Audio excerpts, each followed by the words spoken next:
Hi everyone, and welcome to DnD Horror Stories with DnD Doge. Nothing says lazy dungeon mastering like having a bad session, and then using one of the worst retconning excuses in storytelling to fix it, much like this next dungeon master did. To the post. An incompetent dungeon master changes the rules and writes the worst plot twist to be ever written. By Reddit user Eggplant Shoes. A few years ago, I witnessed a game that wasn't straight up disastrous, but left me incredibly baffled. It all started when my girlfriend invited me to spectate on a Cyberpunk Red session that she was about to play. There were 4 players, plus a DM. The first thing I learned, the dungeon master, in the middle of the campaign, decided to change the dice rolls to homebrew ones, for some reason. He never stated as such, but I think he kinda based them on World of Darkness, where you have to throw multiple dice, based on your skill level, to determine the amount of successes and fails. However, instead of a D10, they threw D6. A 1 equaled a fail, a 6 equaled a success, and everything else did nothing. Even without experience, I could tell this was completely moronic and not tested at all, obviously. It became apparent quickly when the players wanted to have a race on the Badlands. 2 of them had regular cars. One had a decked-out nomadic car, and one had a bike. Mind you, none of those things were counted in. No modifiers for the type of vehicle. Nothing. All that mattered was the rolls on driving. Whoever had the most successes won. That's that. As if to point out the stupidity of the rules, the nomad car guy lost, and he was not happy about it. He ranted a bit about, "What's the point of spending so much cash on upgrading my car if it doesn't do anything?" And he was right. So he just skimmed over the situation and kinda skipped to the night, where the true horror begins. The crew set up camp in the Badlands and went to bed. Then, in the middle of the night, they were woken up by a loud crash no more than a mile away. Startled, everybody left their tents, and all they could see was a large metallic object, smoking, and crashed into the ground. They obviously went to investigate. As they arrive at the scene, the metal thing appears to be some kind of spaceship. They were reasonably taken aback by this, but hey, space travel is much more accessible in Cyberpunk. Maybe one of those moon cruisers crashed into the ground. And surely it's not something the Dungeon Master put there because he recently saw the new Alien movie. Very non-subtle foreshadowing there. The crew entered the ship, split into pairs, 1 per floor, and began to explore it. And it was so boring. The Dungeon Master had a pre-made map of the ship with like a dozen rooms on 2 floors, and only a few of them had loot and nothing else. The players also had no idea what they were looking for, so they just aimlessly walked around, collecting random weapons or scrap parts for like an hour and a half. As they finally started to complain, suddenly, one pair gets attacked by aliens? There were 2 of them, and they basically looked like head crabs from Half-Life, but also kind of worked like the monster from The Thing. A fight ensued, and the players were losing. Not only because of the terrible dice rolls, but also because the aliens could regenerate from bullets and katana cuts like it was nothing. Meanwhile, the other pair was still investigating the rooms until they also found the room that triggered the alien attack on their floor. Fantastic. After like 30 minutes of useless fighting, someone metagamed a bit and just used fire, which, to nobody's surprise, worked like a charm. Who would have thought? Which the Dungeon Master gave some hints about this, but hey, whatever. By then, I was incredibly relieved that I was only spectating this and not playing, because I was constantly zoning out with how dragged out this was. The players didn't hide their unamusement either. Not straight up complaining, but just kinda doing whatever to get these horrendous fights over with. I think around that time, I went AFK to make myself some food, and by the time I came back, the crew was leaving the spaceship because they were really beaten up and had a lot of cool loot items. And then the disaster struck. The final boss of this horror story came. The Dungeon Master began to narrate the whole crew waking up in their tents because it was all an effing dream. A group dream, apparently. Everyone was dumbfounded as the Dungeon Master wrapped up the session. Finally, someone probed about all the loot they collected, since it was incredibly unfair that they spent so much time for nothing. The Dungeon Master, somehow, did not expect this to come up, and after some thinking, he just reluctantly let the players keep the loot, which was obviously a whole plot hole on its own, for a reason I don't need to explain. It all basically sounded like he had no idea what he was doing from start to finish, and just wanted a sci-fi adventure. Then, midway, realized nobody was enjoying it, and that it also made no sense in the cyberpunk setting, so just retconned it in the stupidest way possible. Anyway, I hope it was at least an entertaining read, because it was miserable to witness. Well, honestly, I think having an alien-themed thing in a game of Cyberpunk would kind of fit, though something tells me that the Dungeon Master probably recently watched Alien Earth, which, side note, frickin' rocks.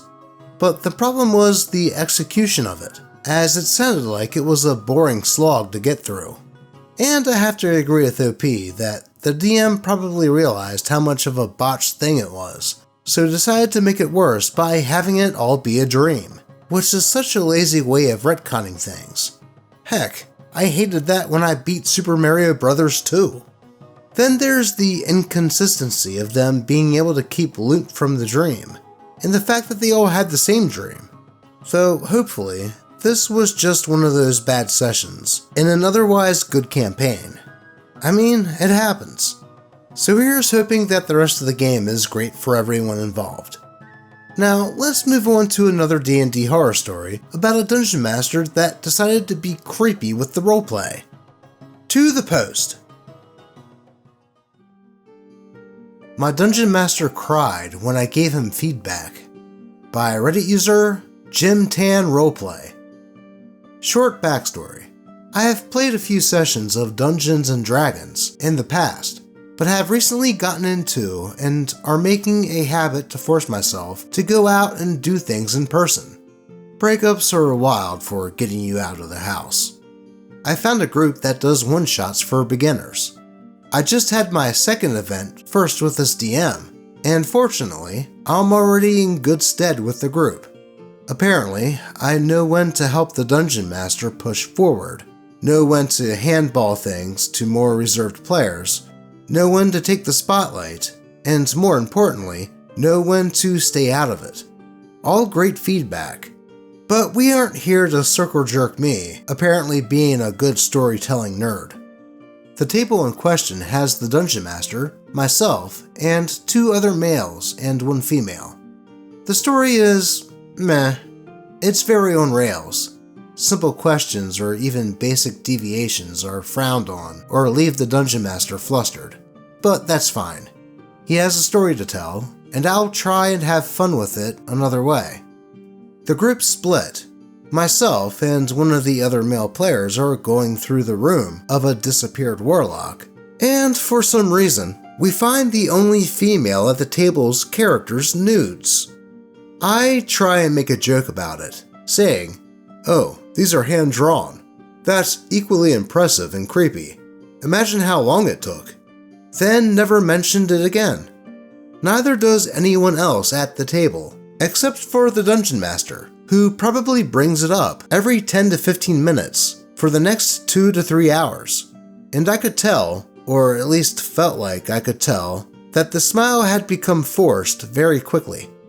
After the game was over, some of us went out to eat, and I brought it up to the Dungeon Master, said that I thought that it was a bad call, and that if my hypothetical partner had that happen at her first experience of Dungeons & Dragons, I don't know how I'd react, but it would be poorly and potentially physical. So it might be best to just not go for that sort of humor, especially when it's a table full of dudes, except for her. Then this man cried. I spent the next hour trying to downplay it as, oh, she probably didn't mind. Maybe I'm just too sensitive about this sort of stuff coming from big corporate companies in the past. My real reason for posting, and my honest question is, was I too direct? It's important to note that I am the normiest of normies. I have nothing going on, no issues except a little bit of new experience anxiety and healthy dread of talking to women. But who doesn't have that? Is being direct not going to serve me well in this hobby? Was there a different or more acceptable way to tackle something like this? Now, OP did the right thing here by trying to roleplay it off as a joke, but the Dungeon Master was just too oblivious to see this, and thus kept bringing up the subject. To be frank, OP bringing this up to the Dungeon Master after the game was the right thing to do, but I would say that bringing it up during the game would have been a bit better. That way, you just get the issue out in the open, and other players can discuss it like adults. The Dungeon Master using this plot point to the only female player was immature and creepy, and she shouldn't have had to sit through that, with the Dungeon Master trying to bring it up constantly after the rest of the players moved past it. Perhaps this was the DM's way of flirting with the female player or something? I don't know. But this is what Session Zeros are for. So the next time you experience something that seems wrong like this in Dungeons & Dragons, speak up right away, and perhaps you can avoid any awkwardness in the future. Now, before we move on, liking, subscribing, and clicking that bell icon really helps me out, and in turn, helps out the kitties.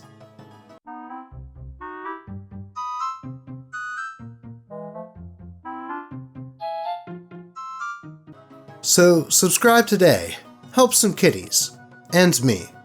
But with that, let's continue with a story about how when a scheduled DM for a convention RPG not showing up can make things less than pleasant. To the post.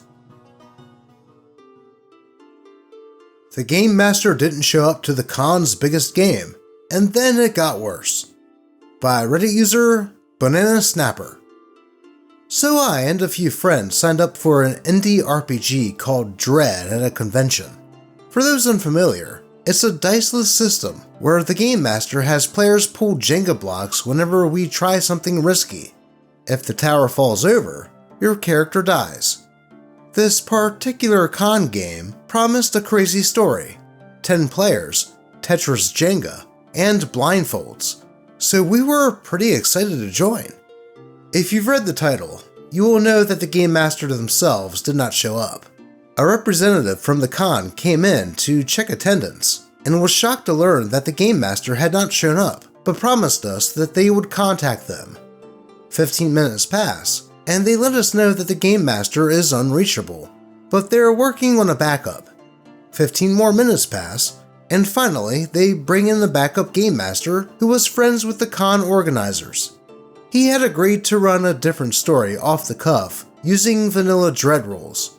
Understandably, 2 players leave as they were only interested in the original story, or wanted to see the crazy Dread rules we were promised. The rest of us made quick characters for a Stranger Things themed one-shot, where we all play background student characters. It's at this point that I'll introduce some important characters in this story. My girlfriend, female in her 20s, playing the popular girl. My other friend, female in her 20s, playing an AV club girl. A woman, female 20s, playing a homeschooled girl. And Asian woman, another female in her 20s, playing a nerdy boy. And then there was that guy, a male in his 40s or 50s, playing... I don't know what his character archetype was, actually. That guy, from when we walked into the room, reeked of alcohol and was making quote-unquote jokes about how the large water bottle he periodically sipped from was filled entirely with bourbon. He also made some comments about being friends with a popular dungeon master at the con, who we had had a separate creepy experience with. But that's a horror story for another time. When the game started, he immediately set out to split off from the party and ignore our plot in favor of finding food.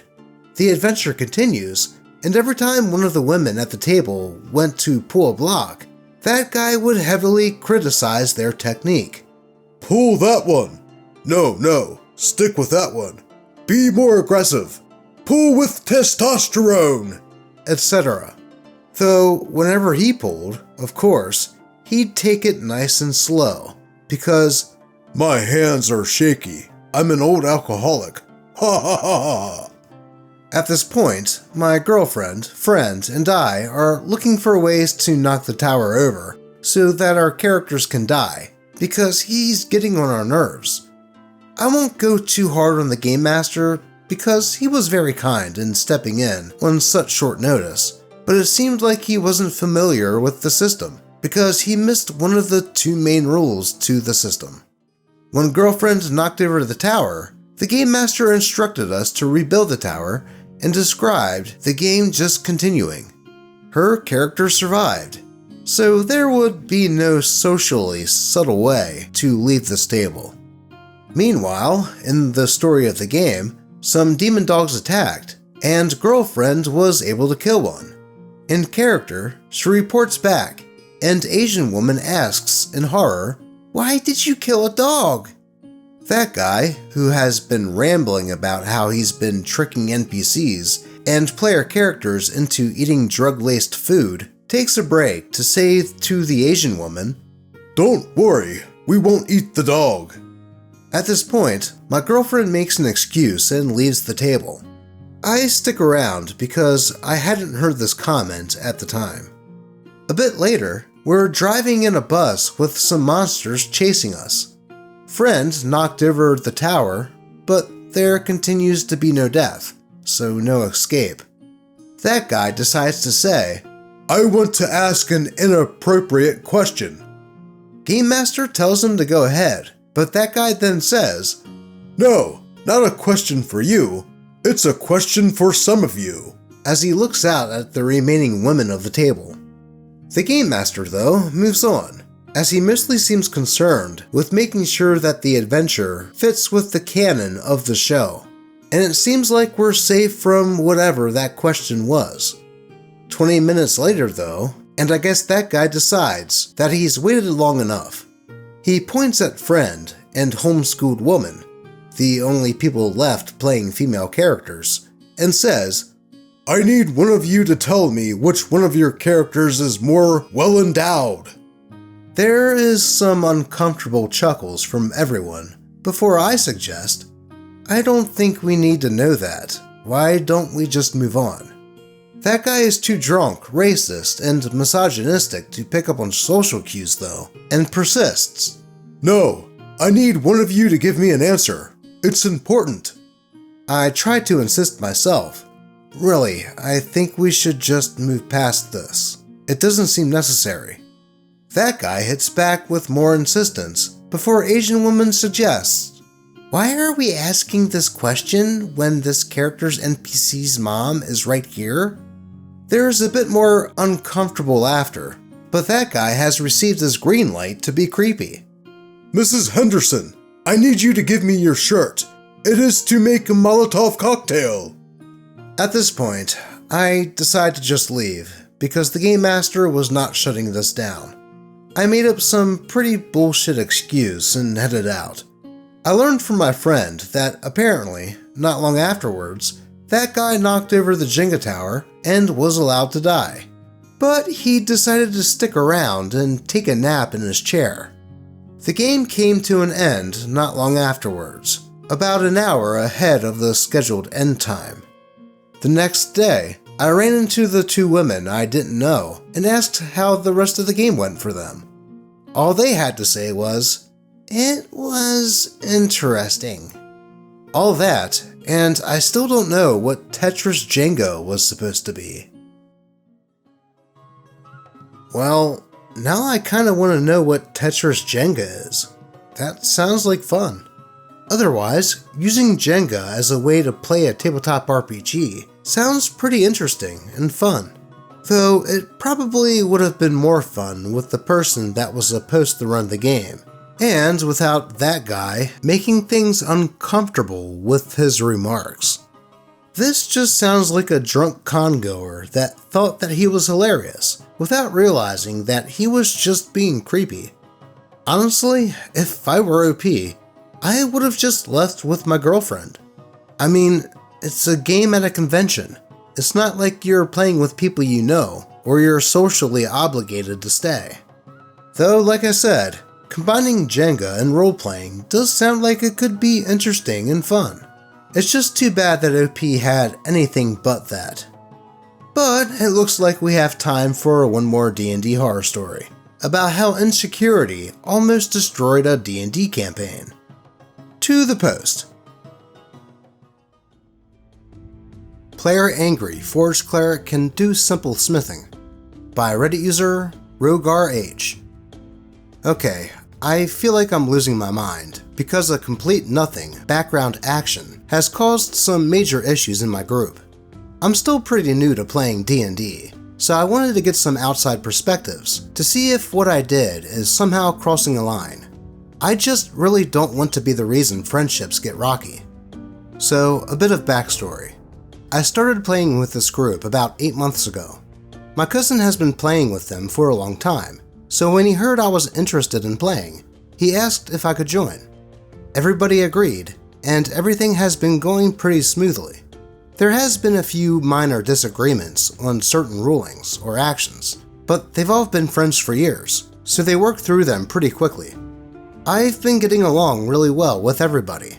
We've hung out outside of the game several times. We're all over 25, by the way. I'm playing a red dragonborn forge cleric who was raised by dwarves. His long-term goal is to craft something so immaculate that the elders of his clan have to acknowledge him as a master craftsman, even though he isn't a dwarf. As such, I've been having him do as much smithing as he can. The party is on board with it too. We collect all the weapons and armor from defeated enemies to use as scrap. I repair broken party equipment, that sort of thing. I even crafted the armor our paladin is using. Recently, due to story stuff, we have some time to kill in a town, so I see that my character goes to the local blacksmith and asks for a temporary job. The blacksmith says that my character can repair old farm equipment he doesn't have time for. I accept, and that's how I spend my downtime. The DM says I do a good job repairing the tools, so I am paid well. My character is a big team player, so he puts all the money he earned in the party money pool. Then, while we were cleaning up after the session, one of the players, I'll call him Tim, asks to talk to the DM in the other room. As I'm packing up my stuff, I overhear Tim starting to get a little heated. He's telling the DM that it's BS that my character could just do the job and not roll anything. The DM says that my character is clearly skilled enough to repair some basic farm equipment, but Tim just keeps going, saying I should still have to roll in case I mess up terribly, and that this is a clear form of DM favoritism. Then he storms out. This happened last week. My cousin calls Friday to tell me that this week's session is cancelled. Apparently, Tim is blowing up, saying that it's impossible for my character to do such a complicated task without the chance of failure, and now he's demanding that I be kicked out of the group. The others are defending me and the DM, but Tim is not listening. I truly don't know how this could be favoritism. Most of the party got odd jobs that fit their classes, Bard being entertainment at the tavern, Ranger assisting the hunters, Paladin helping to train the town militia, and none of them rolled either. Tim is not one of them. He's playing a wizard, and he used the downtime to research new spells, which he did have to roll for. So, did I do something wrong? Or is Tim just blowing things way out of proportion? Any advice is appreciated. Well, something tells me that Tim just has a problem with OP. I mean, everyone else had downtime things that they did not have to roll for. But for some reason, Tim only had a problem with OP not having to roll for anything. Though apparently there is an update. So let's jump into that. Update. Player Angry Forge Cleric can do simple smithing. Hey y'all. First off, I just wanted to thank everybody that took the time to read and reply to my original post. I think I was just anxious about the whole thing. The group has been friends for so long, and I didn't want to ruin that. It turns out a few of you were right, and this had nothing to do with what happened in-game. The Dungeon Master got Tim to chill out and talk to him. Tim's had to work a lot of extra hours for the last couple of months, since his job has a staffing problem, and that means he can't come as much when we hang out outside of the game. I've been getting along really well with everybody, so I guess he started to feel like the odd man out. He was feeling like I was sort of replacing him in the friend group, since he can't be there all the time. He admitted that he used the in-game situation to try and get me out of the friend group altogether. My cousin is pissed, but honestly, I don't blame the guy too much. I've had that feeling of friends drifting before, and it sucks. We met up and actually had a really good talk. He apologized, said that the stress from work and feeling like he was getting pushed out made him act like an immature a-hole. He even offered to leave the game so I wouldn't feel uncomfortable. I told him that wasn't necessary, and assured him that I wasn't trying to take his place or anything. I bought him a couple of beers, and we played a few rounds of pool. So, I think everything is alright now. Ah, okay. That may explain things. It just sounds like Tim had a little bit of a self-esteem problem, and being part of a friend group that was adding someone new, it seemed like they were trying to replace him in his mind. Now, I can see how that feeling could make Tim become defensive and even aggressive toward OP, but that still is not an excuse to do what he did. But at least he thought it over, and OP and Tim were able to talk to each other like adults and get to the root of the issue. Just another example of why communication is very important in life and in Dungeons & Dragons. But that is all I have for you today. As always, I appreciate all of you, and hope that your games remain horror story free. Until next time.